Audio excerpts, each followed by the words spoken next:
Come on in real quick, Congressman Tim Burchett, Republican from the state of Tennessee, also a member of the Foreign Affairs and Oversight Committees. Congressman, thanks for being back here on the Hill. Appreciate your time as always, sir. What would you say to Chip Roy? Well, he is correct. It's both parties, actually. It's the uniparty. And hello to my buddy Max. Haven't seen you in a while, Max. Good seeing you, brother. It's good to see you, brother. Hey, but I'll tell you this, it's both parties. They sold us out. The National Chambers of Commerce have done everything they can within their will to stop this.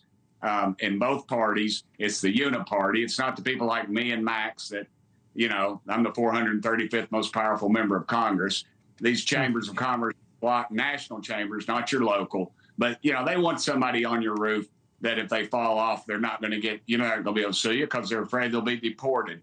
They do this every time. It's the uniparty. They cut these deals, and it's all about money. It's not about America. It's about somebody making a dollar, and that's what it's all about. You can say majority or minority, but that's what it's all about. And I've seen the argument too many times since I've been there.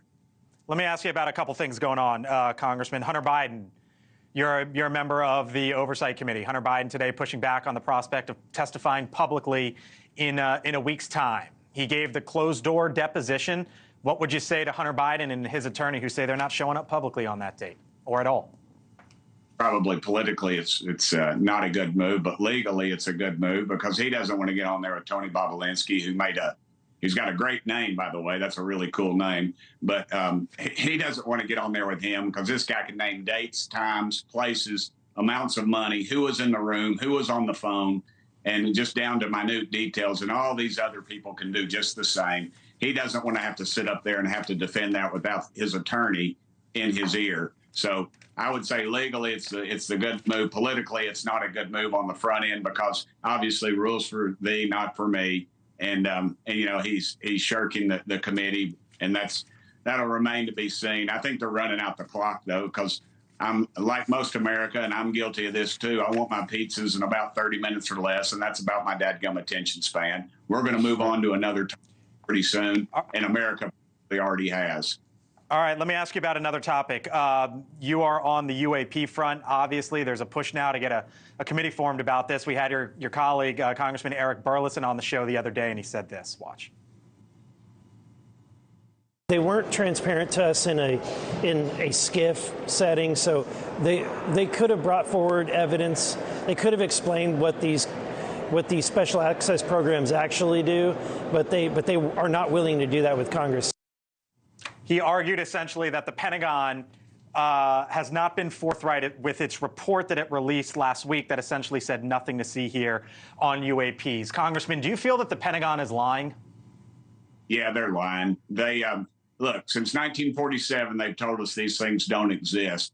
And yet they spend tens of millions of dollars on these things, on studying something, yet they won't release the reports. They're redacted. They look like somebody shot them with a 12-gauge shotgun. Look, and there's the famous Tic Tac videos that were filmed by some very brave pilots, American pilots, military pilots. Then they say that does not exist. Look, I'm not about, I don't care about the flying saucers, the little green men. I've got my own opinion about that.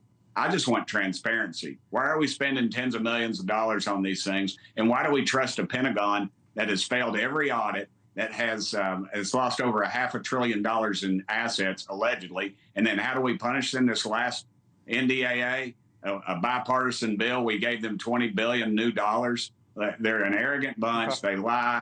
It's about money. It's about power. It's all the things that run Washington.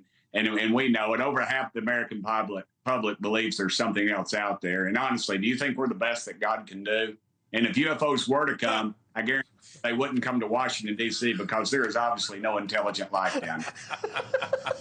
Congressman, we'll leave it there. Congressman Tim Burchett.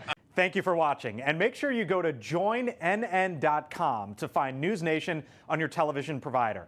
And don't forget to click the red subscribe button below to get more of NewsNation's fact-driven, unbiased coverage.